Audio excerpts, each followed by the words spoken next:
세상에서 힘센 사람을 대하는 방식은 크게 두 가지입니다. 우선 만나면 저 사람이 어느 정도가 되는지, 경제계에서 활동하는 사람은 최근의 동향이나 이런 말 몇 마디를 이렇게 주고받으면서 저 사람의 힘이 어느 정도가 되는지 재봅니다. 공부하는 사람은 그 같은 분야에 있는 최근의 논문이나 이런 것을 놓고 이야기를 하기도 합니다. 또 정치하거나 권력을 추구하는 사람들은 나름의 방식대로 저 사람의 힘이 어느 정도 되나 이걸 먼저 측정합니다.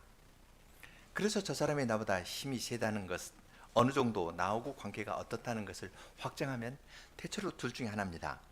내가 힘이 있으면 누르고요, 내 밑으로 두려워하고, 나보다 힘이 세면은 그 밑으로 들어갑니다.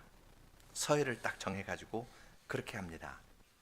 힘이 있으면 누르려고 하고요, 안 되면 다른 사람하고 연합해서 그 사람을 누르려고 하고 제거하려 하고, 그래도 안 되겠으면 얼른 그 밑으로 들어갑니다.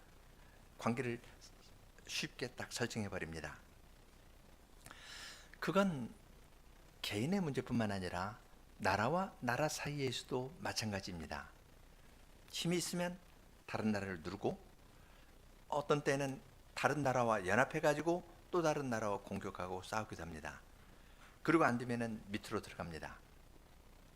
그렇게 해서 나라의 평안을 유지하면서 사는 것이 일반적인 겁니다. 대립하든지 아니면 복속한다 혹은 연합한다, 좋은 말로 하면 연합하든지 싸우든지 합하든지 둘 중 하나입니다. 이스라엘 역사에서도 그러한 것을 볼 수 있습니다. 이스라엘이 힘 있을 때는 다른 나라의 조공을 받았죠. 다윗이나 솔로몬 때. 없을 때에는 다른 나라와 연합을 냈습니다. 예를 들어서 남유다가 위에 있는 북이스라엘하고 싸우는데 북이스라엘이 그 위에 있는 아람과 연합해서 공격해 오니까 남유다는 아람 뒤에 있는 아수르에게 조공을 바쳐서 이렇게 치도록 했습니다. 그런데 아수르가 북이스라엘만 치는 것이 아니라 히스기야 시대에 보면은 그때 내려와서 남유다까지 공격을 한 겁니다. 돈을 내서 이쪽으로 오라고 했는데 돈 주고 빌려온 면도칼이 자기들도 찌르는, 자기들의 털도 잘라내는 수치스럽게 하는 일을 했습니다. 그런데 이스라엘은 아수르 가지고 안 되겠으니까 더 남쪽으로 내려가서 애굽을 의지했습니다. 또 그 다음에 바빌론이 오면은 애굽을 의지했습니다. 힘이 있으면 누르려고 하고, 없으면 다른 나라 밑으로 들어가서 어떤 연합하는 건데요, 비슷합니다. 뭐 누르든 아니면 연합하든, 애국과 연합하려는 건 아수르하고 싸우려고 하는 거거든요. 지금 이사야서 19장을 읽었는데요, 19장의 말씀은 이런 맥락에서 주어진 겁니다. 이스라엘이 아수르를 오고 싸우려고 지금 애굽을 의지했습니다.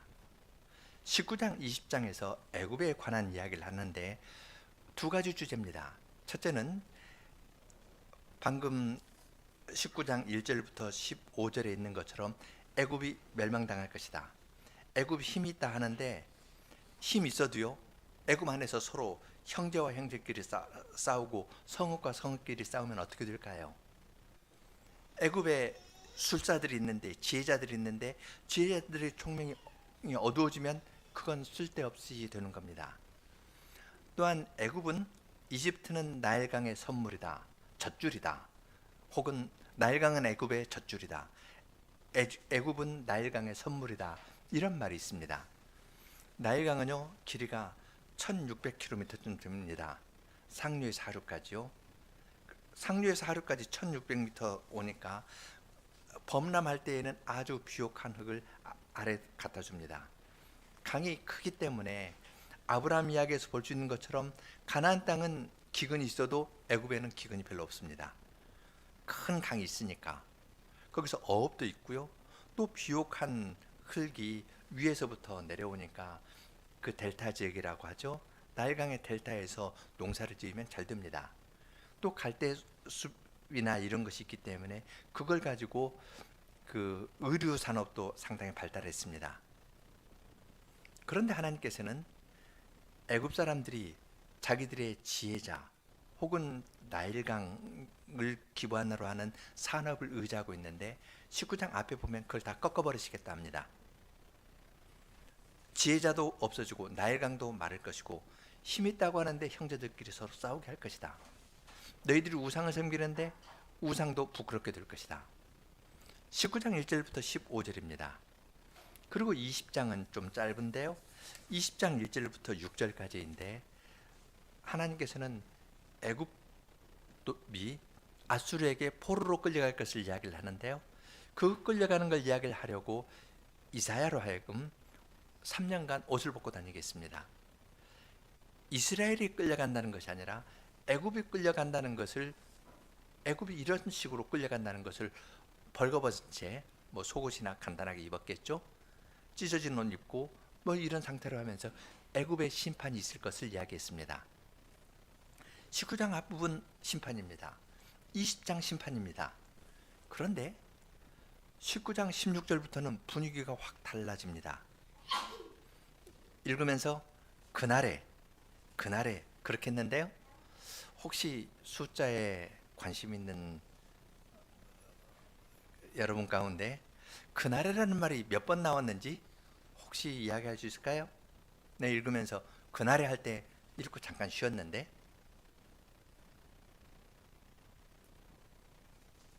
몇 번 손가락으로 표시하면 됩니다.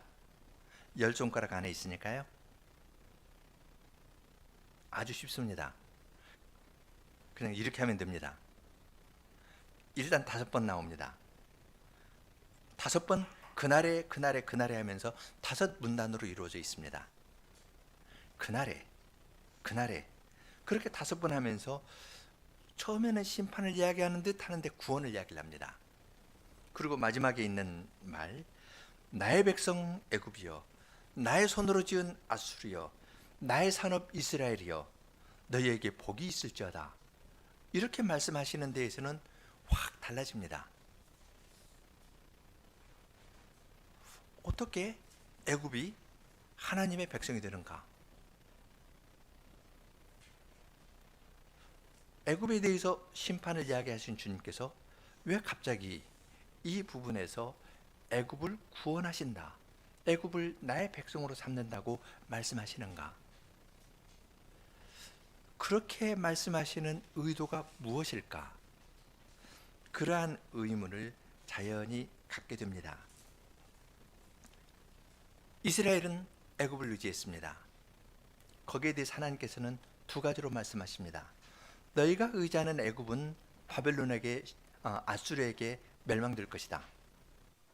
그러므로 의지하지 말라는 말이죠. 너희가 아수르하고 대항하려고 애굽을 의지했는데 애굽도 아수르도 내가 내 백성으로 삼겠다. 너희와 똑같이 하나님의 백성으로 삼겠다고 말씀하십니다. 그러면 그러한 하나님의 백성이 될 애굽을 의지하거나 아수르를 오고 싸우거나 하는 일이 바른 일일까요? 아닙니다. 하나님께서는 이스라엘 백성이 힘의 논리에 갇혀서 싸우든지 연합하든지 그렇게 하지 하나님을 찾지 않습니다. 하나님을 찾지 않는 그 이스라엘 백성에게 진정한 힘이 무엇인가를 가르쳐 줍니다. 나는 애굽도 아수르도 너하고 똑같이 나의 백성을 삼을 것이다. 이러한 나를 바라보고 나에게 나오너라. 너희가 생각하는 힘은 군사적인 힘, 경제적인 힘, 사람의 재능, 모략 이러한 것을 이야기를 하는데 그건 의지할 것이 못 된다. 내가 너희를 향한 모략을 한번 들어보고 내가 너희에게 베푸는 그 힘, 애굽을 구원하는 은혜의 힘을 잘 생각해 보아라. 그렇게 말씀하십니다. 5번 그날에 하면서 시작하는데, 이 5번의 내용에는 출애굽 때의 일을 배경으로 깔고 이야기를 합니다. 하나님께서 출애굽 때 애굽을 치시고 이스라엘에게 은혜를 베풀어 주셨는데, 이스라엘에게 베풀어 주신 것과 거의 똑같은 은혜를 애굽에 내리시는 겁니다. 그래서 이스라엘 백성으로 하여금 너희가 나의 백성이 되었는데, 나의 손으로 지은 바가 되었는데, 나의 기업이 되었는데, 그것이 어디에서부터 나온 것인지 생각하라고 말씀하십니다. 애굽과 아수르가 함께 여호와를 섬기고, 애굽과 아수르와 이스라엘이 세상에서 복이 된다고 말씀하십니다.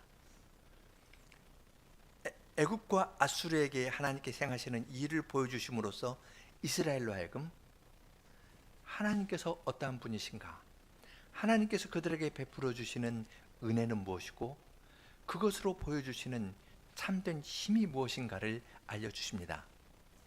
사람은 싸우든지 연합하든지 이건 수평적입니다. 그럼 뭐가 빠지나요? 하나님을 바라보는 것이 빠집니다. 하나님께서는 애굽도 아수르도 내 백성으로 삼으십니다. 그러면서 은혜를 베풀어 줄 뿐만 아니라 그 두 나라를 주님의 백성으로 삼는 것을 통해서 나라의 본 자식인 이스라엘에게도 하나님의 은혜를 바르게 깨닫도록 인도하십니다. 이러한 하나님의 지혜와 모략은 우리의 생각을 뛰어넘는 겁니다. 이제 조금 좁혀서 19장 16절부터 그 5가지 그날에 하는 것을 이야기를 살펴보겠습니다. 제 4강 것을 먼저 읽겠습니다. 16절 17절입니다. 그날에 애굽은 마치 여인처럼 될 것이다. 만군의 여호와께서 그 위로 손을 흔드실 때에 그 흔드심을 인하여 떨며 두려워하는 사람이 될 것이다. 유다 땅은 애굽에게 공포가 될 것이다. 누가 그 땅을 언급하기만 해도 그들에게 두려움이 임할 것이니, 이는 만군의 여호와께서 그들을 거슬러 세우신 계획 때문이다. 애굽이 어떤 고통 가운데 있는 여인으로 비유했습니다. 그것은 하나님께서 그 위에서 손을 들고 계시기 때문에 그렇습니다. 출애굽할 때 하나님께서 애굽을 큰 손과 표심발로 치셨습니다. 이렇게 치려고 이렇게 딱 드니까 이것을 보고 이제 두려워하는 겁니다. 여인처럼 두려워합니다. 하나님께서 애굽에 대해 손을 딱 드시니까 애굽 사람들은 두려워합니다. 이미 이스라엘은 애굽에서 나와서 유다 땅에 있죠. 그래서 유다 땅에 관한 이야기를 하기만 해도 그 이름만 나와도 두려워합니다. 그러한 두려움이 애굽 사람에게 임할 것이라고 이야기를 합니다. 이스라엘 백성은 애굽을 의지하려고 했는데요, 여기에서는 애굽이 공포 가운데 있는 여인으로 이야기합니다. 유다를 두려워하는 여인으로 이야기합니다. 유다 땅 이야기만 나와도 두려워하는 여인입니다. 그러한 여인이 유다에 도움을 줄 수 있을까요? 아닙니다. 하나님께서는 생각하도록 하십니다. 하나님을 의지하는 대신 애굽을 의지하는 이스라엘 백성에게, 애굽은 유다 너의 이름만 들어도 두려워 떤다. 그런 나라를 의지하겠니? 사랑의 하나님께서는 이스라엘 백성에게 이란 말씀으로 부드럽게 말씀하십니다. 그들이 두려워 떠는 이유는 여호와께서 애굽을 대항하여서 세우신 어떤 계획이 있기 때문에 그렇습니다. 하나님께서는 애굽의 어떤 것을 꺾으십니다. 애굽의 지혜자들의 모략이 꺾였습니다. 앞에 19장 앞에 보면 그러죠. 지혜자들의 모략이 꺾였다. 그러나 여호와의 모략은 설 겁니다. 모략 때문에 두려워한다니까 부정적인데요. 지금 5개 가운데 첫 번째는 두려움을 이야기를 합니다.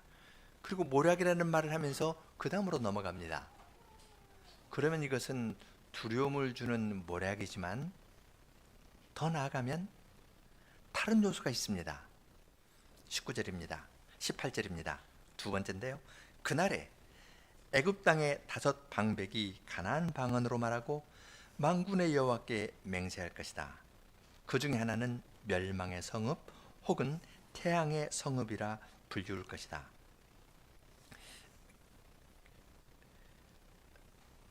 우리가 요셉 이야기에서 아는 것처럼 애굽 사람들은 가나안 사람들을 싫어했습니다. 냄새난다 해서 싫어했습니다. 여러분, 냄새나는 사람이 가까이 오면 어떤가요? 피하고 싶죠? 애굽 사람들은, 가나안 사람들은 냄새난다 해서 싫어했습니다. 말도 다릅니다. 그런데 그날에는요, 애굽의 5 성읍이 가나안 방언으로 이야기를 합니다. 새로운 말을 한다는 것은 새로운 정체성을 얻는 걸 의미합니다. 그냥 연습으로 그 말을 배우는 것가 아니라요, 자기의 생존과 밀접히 관련되기 때문에 그 언어를 배우는 겁니다. 가나안 언어, 달리 말하면 이스라엘의 말을 합니다. 이제 뒤에 보면 여호와께 올라오는 이야기가 있으니까 자기들이 낮추어서 보았던, 이스라엘은 항상 애굽을 의지했거든요. 자기가 낮춰서 보았던 그 나라의 말을 배울 것이라고 이야기합니다. 그리고 만군의 여호와의 이름으로 맹세합니다. 만군의 여호와, 애굽 사람들이 섬기던 태양신이 아니라 만군의 여호와를 섬기면서 만군의 여호와의 이름으로 맹세할 것입니다. 그 중에 하나는 멸망의 성읍, 장망성이라 그러죠. 멸망당할 성읍이다 하는데, 저기 개역 밑에도 보면은 일하 헤레스 해서 태양의 성읍이라고도 합니다. 이것은 멸망도 되는데 그 어떤 사본들 보면 태양의 성읍으로 한 사본들도 많습니다. 만일 태양의 성읍이라 하면은 이집트 사람들이 태양신을 섬겼는데요, 태양신을 섬기던 그 도시가 가나안 방언을 하고 여호와 이름으로 맹세하는 것이 된다는 겁니다.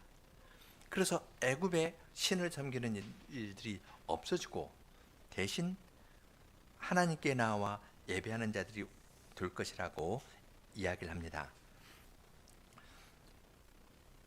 손가락 가운데에서도 가운데 손가락이 제일 긴데요, 대체로 그렇죠. 5가지 가운데 3번째 나오는 것이 가장 깁니다. 5개 이야기를 하는데 가운데 있는 3번째에서 중앙에 있으면서 핵심되는 것들을 많이 이야기를 합니다. 그리고 여기에서는 또 가운데 그날에라는 말이 한 번 더 나옵니다. 5번 그날에 해가지고 문단이 시작하는데요, 3번째 문단에서는 그날에라는 말이 한 번 더 나옵니다. 그럼 그날에가 다 해서 6번 나옵니다. 6번이니까 이건 7번, 곧 성취될 그날을 지향하는 겁니다. 5번 이야기를 하고 3번째 3번 중앙에 그날에라는 말이 한 번 더 나오니까 3번째 그날에라는 말이 어느 위치에 있나, 그날에라는 말하고 붙어 있는 말이 아주 핵심적인 개념이라는 것을 생각하도록 합니다. 아주 하나님께서는 지혜롭게 5 손가락을 가진 우리들이 아주 쉽게 할 수 있도록 가르쳐 주십니다. 자, 19절부터 보죠. 그날에 애굽 땅 중앙에 여호와를 위한 제단이 있을 것이고 그 국경에는 여호와를 위한 기둥이 있을 것이다. 이것은 애굽 땅에서 만군의 여호와를 위한 표적과 증거가 될 것이다. 그들이 압제자들 때문에 여호와께 부르짖으면 그분이 그들에게 구원자와 변호자를 보내어서 그들을 구원해 주실 것이다.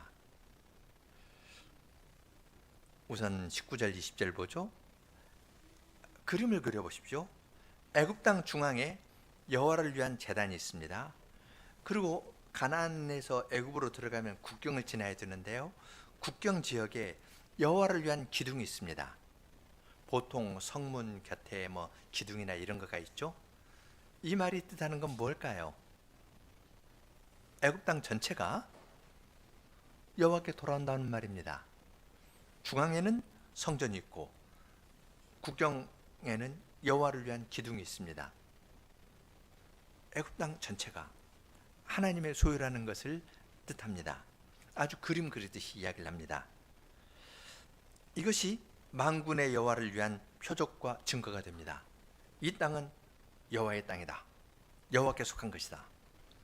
애굽은 여호와께서 내 백성이라고 이야기한 여호와의 백성이다 라는 것을 나타내는 것이 됩니다. 이것은 말만이 아닙니다. 그들이 압제자들 때문에 여호와께 부르짖으면 여호와께서 그들에게 구원자와 변호자를 보내어서 그들을 구원해 주십니다. 부르짖으면 구원해 주시는 것, 이것은 이스라엘이 경험한 바입니다. 출애굽기 2장에 보면은 하나님께서 애굽 땅에 내려오셔서 이스라엘의 부르짖음이 크기 때문에 그들의 부르짖음을 듣고 아브라함과 이삭과 야곱과 맺은 언약을 생각해서 모세를 구원자로 보내주셨습니다. 그러한 은혜를 하나님께서 지금 애굽에 보내주시겠다고 이야기합니다.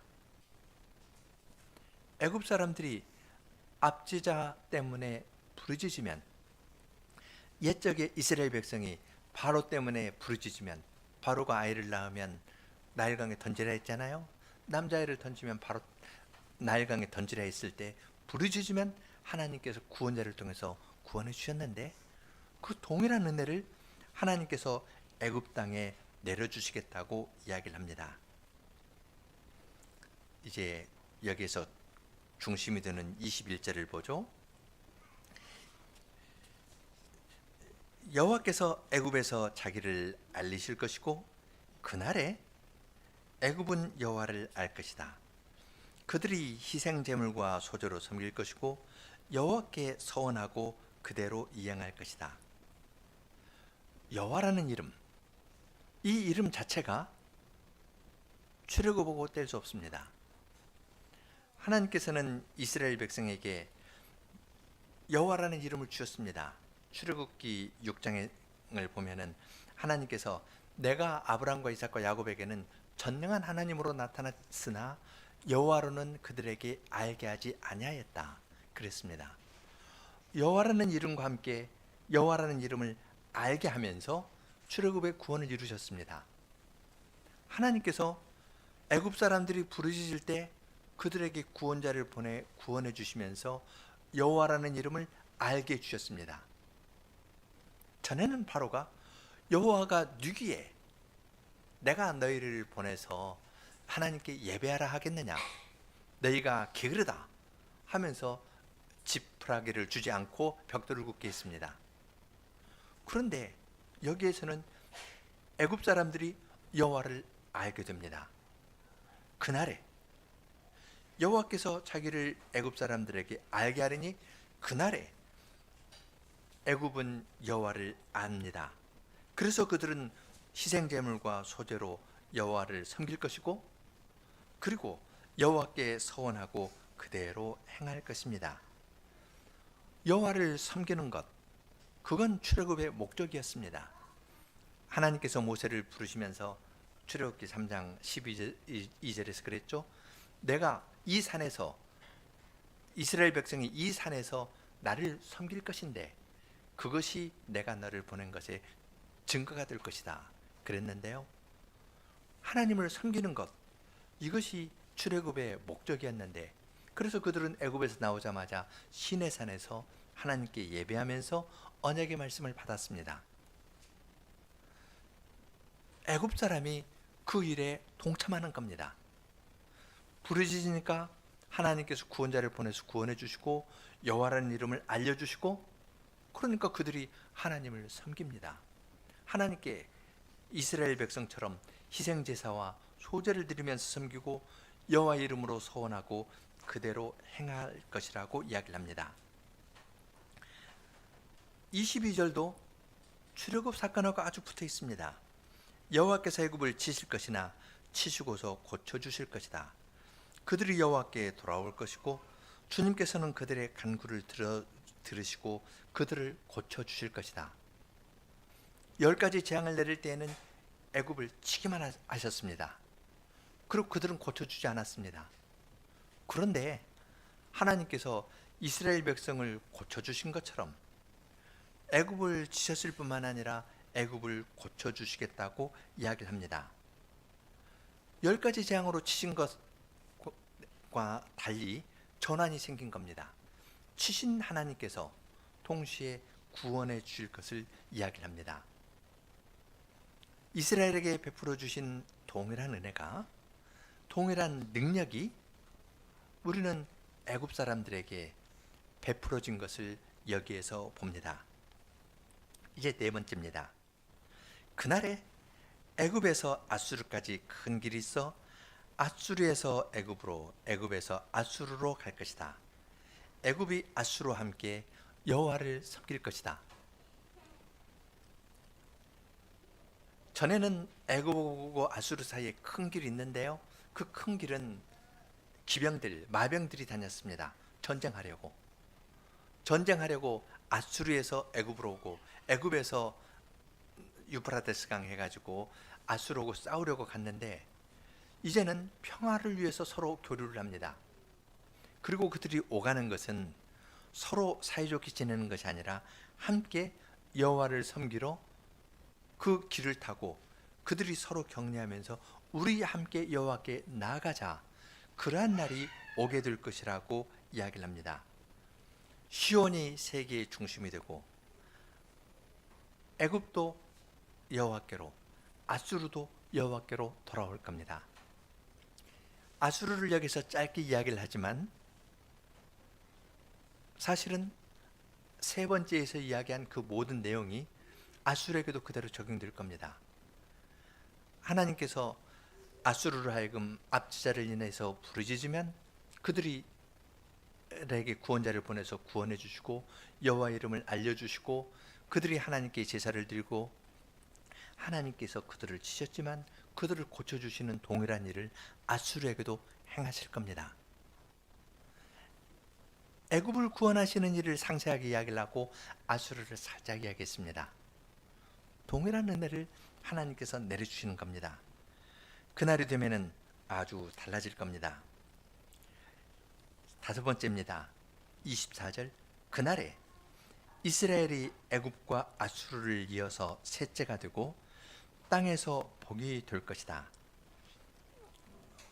혹은 이스라엘이 애굽과 아수르와 함께 셋이 땅에서 복이 될 것이다, 그렇게 번역하기도 하는데요, 문자적으로는 셋째입니다. 이건 사람들에게 받아들이기 어려운 건데요, 그냥 쓰는 순서를 보십시오. 지금 19장에서 쓰는 순서는 애굽에 대해서 길게 썼습니다. 그리고 아수르 살짝 이야기했습니다. 그리고 이스라엘은 셋째로 썼습니다. 그러니까 셋째라 이야기한다 하더라도 누가 첫째냐, 누가 둘째냐, 누가 끝이냐, 이것이 중요한 것가 아닙니다. 중요한 것은 하나님께서 이스라엘을 은혜로 구원하신 것처럼 동일한 은혜를 애굽에 내려서 구원해 주신 것이고, 동일한 은혜를 아수르에게 내려서 구원해 주신 겁니다. 그러니까 새 말, 나의 백성 애굽아, 나의 손으로 지은 아수르야, 나의 기업 이스라엘아, 너희에게 복이 있을지어다, 그렇게 이야기합니다. 이 말은 이스라엘이 나의 백성 아니라는 말인가요? 이스라엘이 하나님의 손으로 지은 민족이 아니라는 말 아니죠? 새 나라가 똑같다는 겁니다. 아수르도 하나님의 백성이고 하나님의 기업이고, 애굽도 하나님의 손으로 지은 나라고 하나님의 기업입니다.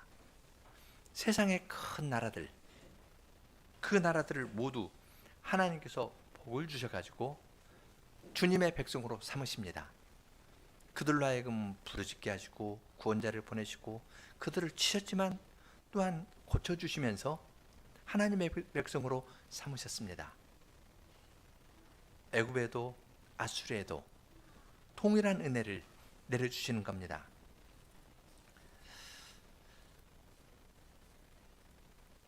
이러한 하나님의 은혜를 주님께서 19장에서 가르쳐 주십니다.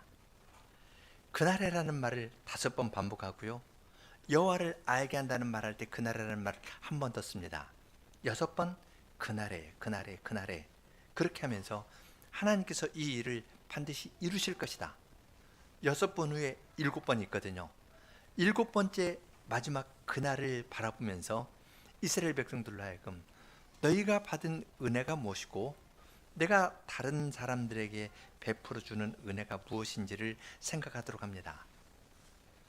하나님께서 애굽에게 이러한 은혜를 베풀어 주시고 애굽을 구원하실 것을 안다면 이스라엘 백성이 아수르의 공격을 피해서 애굽을 의지하는 일은 어떠한 일일까요? 하나님의 모략을 잘 알고 그것을 따르는 것일까요?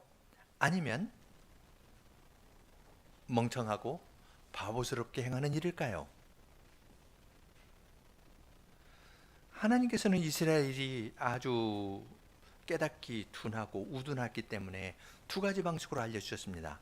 첫째는 애굽이 바벨론에게 심판당할 것이다. 그건 19장 앞부분하고 20장에서 이야기했습니다.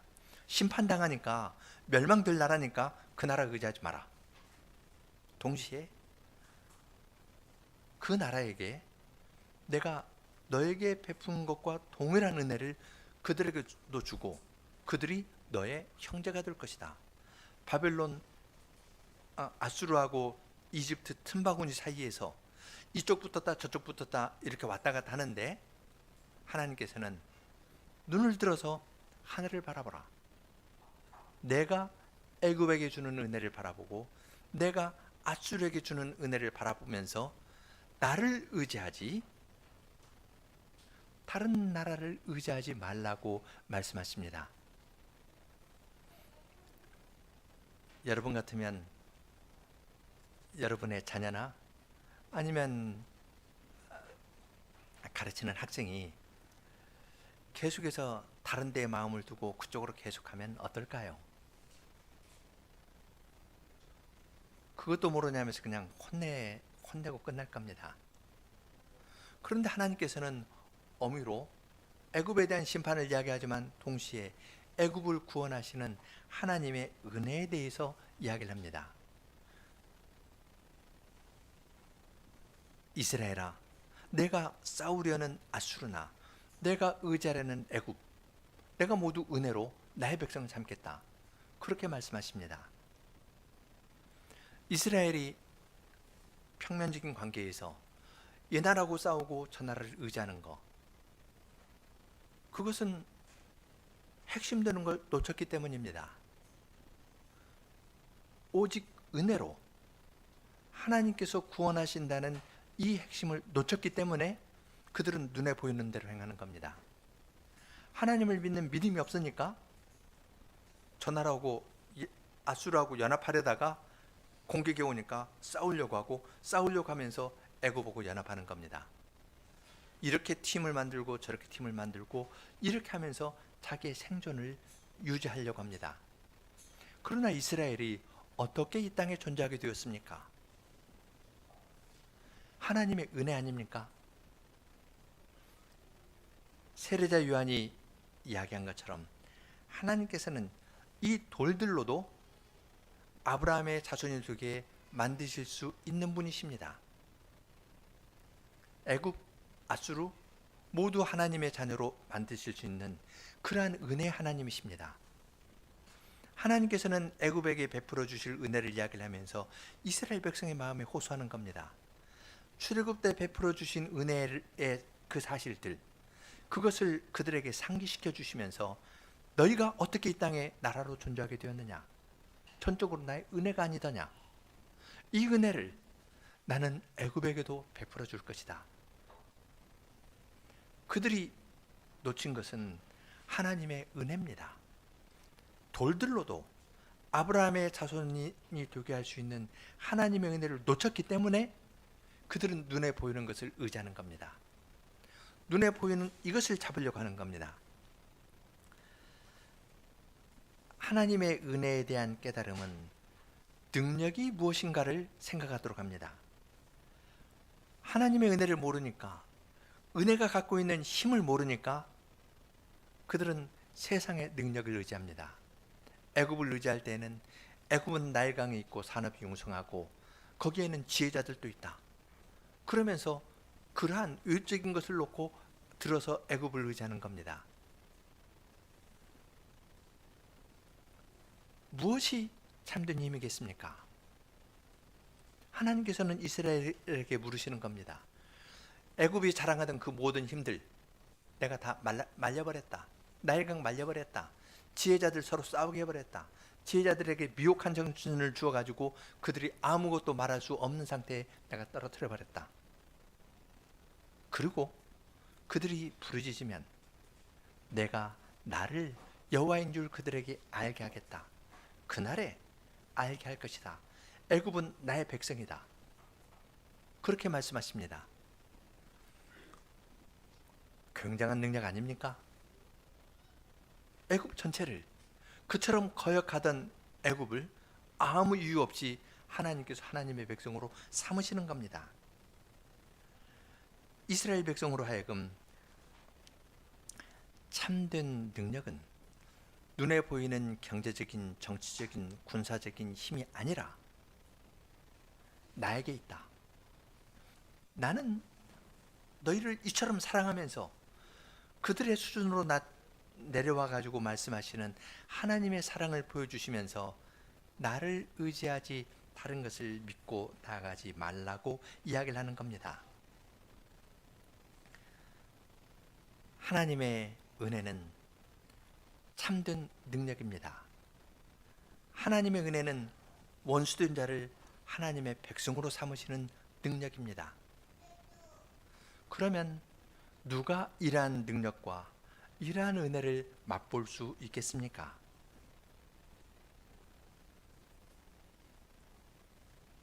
하나님께서는 이스라엘 백성에게 애굽에게 베풀어 주시는 은혜를 말씀하시면서 그들의 기원을 생각하게 하십니다. 교회에서도 오래 생활하다 보면은 그냥 생활하고 살아가는 것이 익숙해지고 사람 간의 관계나 이런 것이 익숙해져서 그것이 전부인 것으로 생각하기 쉽습니다. 그래서 누구 어떻고 저 사람 어떻고 그런 쪽으로 마음이 움직이기가 쉽습니다. 누가 좀 똑똑한 말을 한다, 누가 뭐 힘 있는 것 같다 하면 마음이 그쪽으로 갑니다. 중요한 걸 놓치는 겁니다. 부르시고 부르짖을 때 부르시고 모든 사람을 거역하는 사람까지라도 하나님의 백성으로 삼으시는 주님의 은혜를 놓치면 놓치게 되는 겁니다. 그러니까 눈에 보이는 것만 놓고 자꾸 이야기를 하게 됩니다. 끊임없이 눈에 보이는 힘을 의지하고 추구하려는 우리에게 주님께서는 보이지 않는 그러나 성신으로 말미암은 참된 능력을 우리들에게 보여주십니다. 이 은혜를 의지하고 주님께 나오라고 애굽을 구원하시는 하나님의 은혜와 능력을 보여주시면서 나는 이 동일한 은혜와 능력을 바로 너에게도 베풀어 주었다. 이 은혜와 이 능력에 의해서 너는 나의 백성이다. 내가 손으로 지은 자이다. 나의 기업이다. 그렇게 말씀하시면서 주님께로 초청하십니다. 작은 데에 갇혀서 내 문제 안 풀어져 가지고 어찌할 줄 모르는 우리에게 주님께서는 눈에 보이는 것 놓고 그렇게 하지 말고 온 세상에 대해서 내가 경영하는 이 큰 걸 보아라. 내가 보기에는 아수르하고 이집트하고 싸우는 것 같느냐? 주님께서는 말씀하십니다. 아수르도 애굽도 모두 나의 백성이고 나의 손으로 지은 바고 나의 기업으로 삼았다. 내가 행하는 일은 이러한 일이다 말씀하시면서 땅에 붙어있고 눈에 보이는 관계에 얽혀있는 우리들을 여기에서 끄집어내서 하나님께서 온 세상을 향해서 행하시는 일을 우리에게 보여주시면서 주님 앞으로 나오도록 합니다. 함께 87편 부르겠습니다.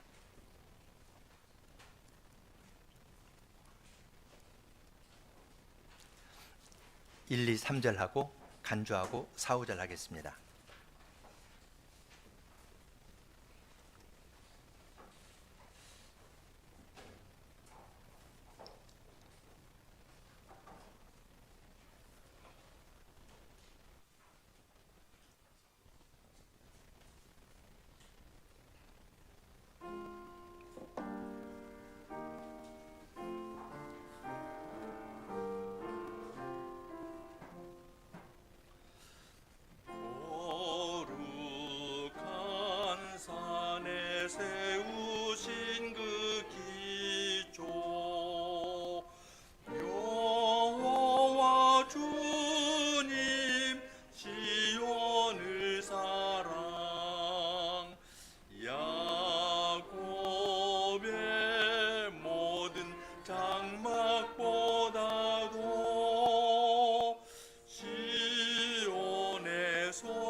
블레셋 구스도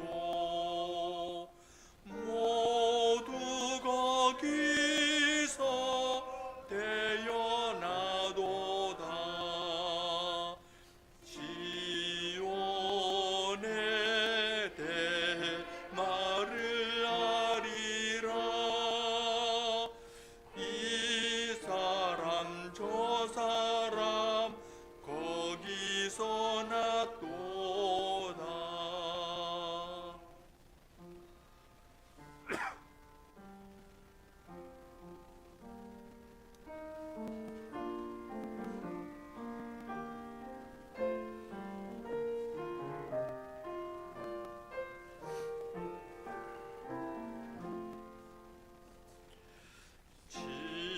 지극히 높은 하나님께서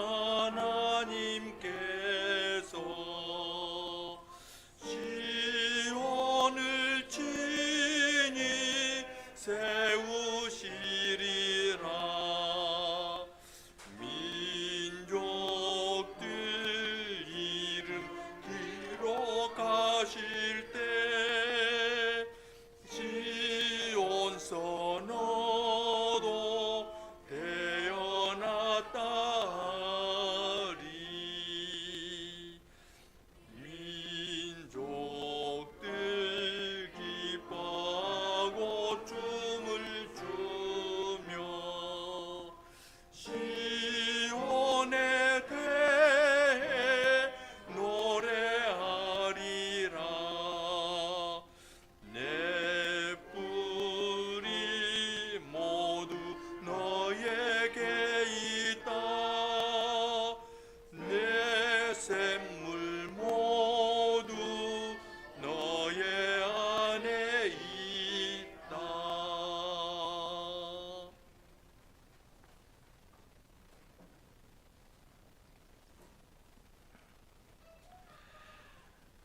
사랑과 지혜와 은혜가 풍성하신 하나님, 저희들은 교회 안에서 생활하고 주님의 은혜로 어느 정도 위치에 이르렀다 생각하면 그 자리에서 사람 간의 관계나 교회 간의 관계에서 생각하고 이야기하는 그러한 자들입니다.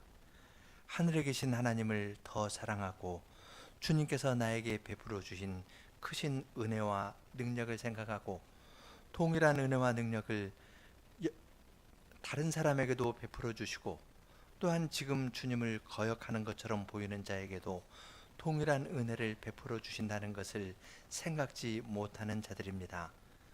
주님께서는 선인과 악인에게 해와 비를 동일하게 내려주시고 그러한 현상으로서 주님의 은혜가 구원받고 주님을 찬송하는 우리뿐만 아니라 아직 주님을 부르지 않는 자들에게도, 심지어 주님을 거역하고 반대하는 자에게도 주님께서 우리에게 베풀어 주신 것과 동일한 은혜를 내려주신다는 것을 주님의 말씀에서 깨우쳐 주십니다. 이러한 말씀으로 주님께서 저희들을 가르쳐 주셔서 저희들이 눈에 보이는 것에 따라 행하지 아니하고 저희를 부르시는 주님께 더 가까이 나아오고 주님을 찬송하면서 나아오도록 하시려고 세상으로 향하는 저희의 마음을 주님께서 이러한 말씀으로 붙잡아서 주님 가까이에 불러주십니다. 그러한 크신 은혜를 저희들이 받고 있사오니 저희들로 하여금 주님께서 저희에게 베풀어 주신 은혜가 얼마나 큰가를 생각하고 죄인 되었을 때, 하나님과 원수 되었을 때 나에게 베풀어 주신 주님의 은혜를 생각하면서 다른 사람에 대해서도 넉넉한 마음을 품고 주님의 은혜를 전하면서 살아가는 사람들이 다 되도록 저희 모두에게 은혜를 내려주시기를 구합니다. 예수님 이름으로 기도합니다. 아멘.